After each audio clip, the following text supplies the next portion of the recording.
Hello Mrs రావు. America అధ్యక్షుడిగా Trump బాధ్యతలు స్వీకరించిన తర్వాత ఆయన తీసుకుంటున్నటువంటి నిర్ణయాలను కనుక మనం గమనిస్తే, గత అమెరికా అధ్యక్షుడు బైడెన్ ఏవైతే నిర్ణయాలు తీసుకున్నారో వాటన్నిటికీ రివర్స్ వెళ్తున్నాడు ఇప్పుడున్నటువంటి ట్రంప్. దాంట్లో ఒకటి సోషల్ సెక్యూరిటీ కార్డ్స్ ఏవైతే ఉన్నాయో వాటిని ఇప్పుడు అసలు మిస్ చేశారు. ఈ సోషల్ సెక్యూరిటీ నెంబర్స్ ఉంటాయి అమెరికాలో. ప్రతి వాళ్ళకి, ప్రతి పౌరుడికి కూడా సోషల్ సెక్యూరిటీ నెంబర్స్ని అలాట్ చేస్తారు. ఈవెన్ విజిటింగ్ వీసా మీద వెళ్ళి కొన్ని రోజులు ఉండాలి అనుకున్నా కానీ సోషల్ సెక్యూరిటీకి సంబంధించినట్టు ఒక నెంబరు ఇష్యూ చేస్తారు. ఆ నెంబర్ని తీసుకెళ్తే మీరు ఎక్కడైనా సరే అమెరికాలో మీరు వెళ్ళొచ్చు, ఫ్రీగా వెళ్ళొచ్చు, అఫీషియల్గా మీరు అమెరికాలో ఉన్నట్టు.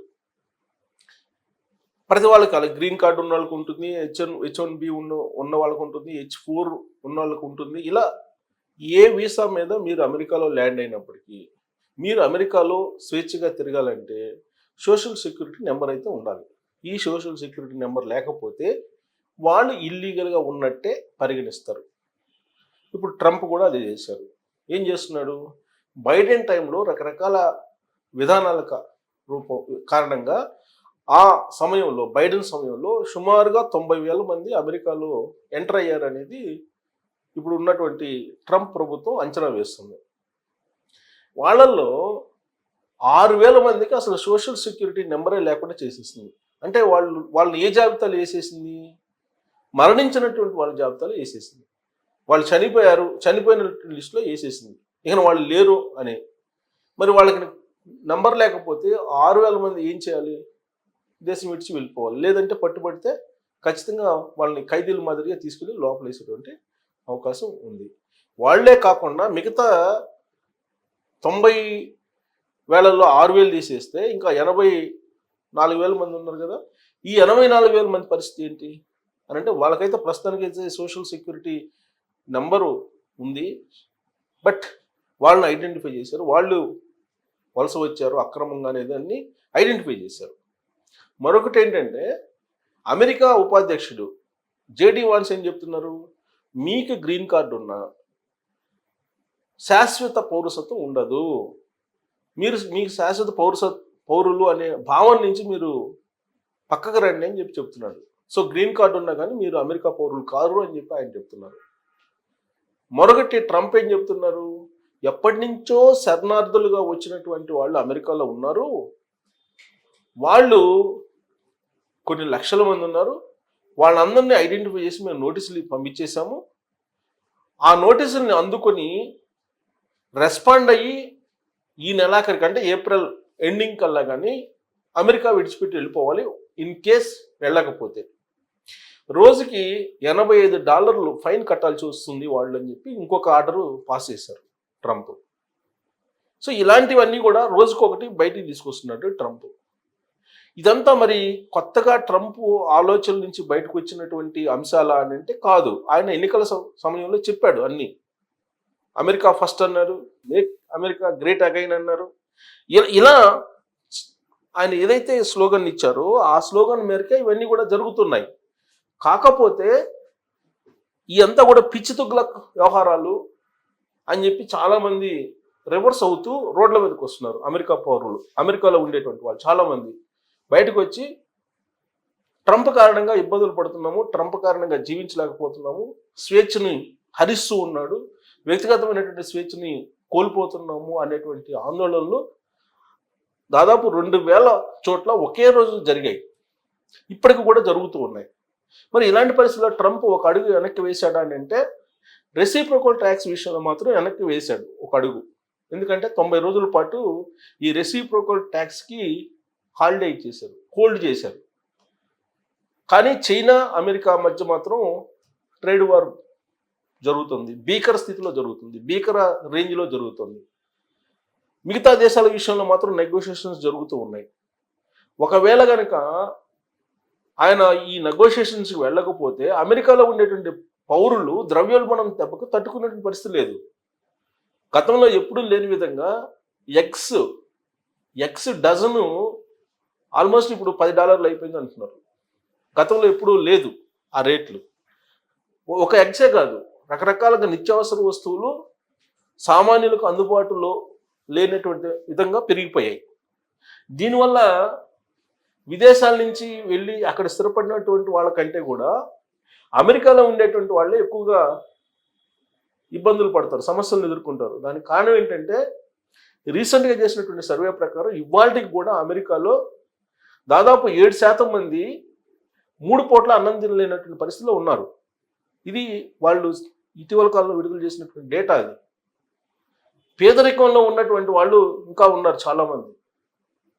ఇలాంటి పరిస్థితుల్లో విదేశాల నుంచి అక్కడికి వెళ్ళి స్థిరపడినటువంటి వాళ్ళు జనరల్గా ఏంటంటే చదువుకున్నటువంటి వాళ్ళు, ఉన్నత ఉద్యోగాలు చేసుకున్నటువంటి వాళ్ళు ఉంటారు. వాళ్ళకి ఆదాయ వనరులు కూడా ఉంటాయి, వాళ్ళకు వచ్చే ఆదాయం కూడా ఎక్కువగా ఉంటుంది. ద్రవ్యోల్బణం కొంత పెరిగినప్పటికీ కూడా వాళ్ళు పెద్దగా ఇబ్బంది పడకపోవచ్చు. కానీ అమెరికాలో ఎవరైతే ఉంటారో వాళ్ళు సామాన్యులు ఇబ్బంది పడేటువంటి అవకాశం ఉంది, పేదలు. వాళ్ళు ఇప్పుడు రివర్స్ అవుతున్నారు ట్రంప్ మీద. సో ఇలాంటి పరిస్థితుల్లో ఇప్పుడు సోషల్ సెక్యూరిటీ నెంబర్లు అనేది తొలగిస్తూ ఉన్నారు.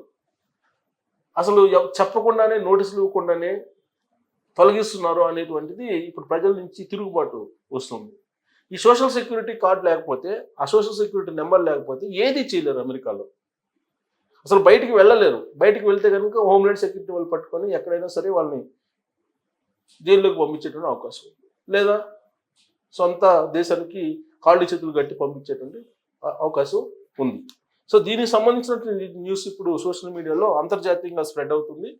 దాన్ని నేను మీకు బ్రీఫ్గా చదివి వినిపిస్తాను. అమెరికాలో నివసిస్తున్న 6,000 మంది వలసదారులను ట్రంప్ ప్రభుత్వం రికార్డుల్లో చంపేసేసింది. వారంతా జీవించి ఉన్నప్పటికీ అధికారులు మాత్రం రికార్డుల్లో మరణించినట్లు అప్డేట్ చేశారు. దీంతో వారి సోషల్ సెక్యూరిటీ నెంబర్ ఆటోమేటిక్గా రద్దు అవుతుంది. సో చచ్చిపోయినట్టు కనుక నమోదు చేస్తే వాళ్ళ సర్వర్లో లేదంటే వాళ్ళ ఆన్లైన్లో ఆ నెంబరు వ్యానిష్ అయిపోతుంది. అమెరికాలో సోషల్ సెక్యూరిటీ నెంబర్ అనేది తప్పనిసరి.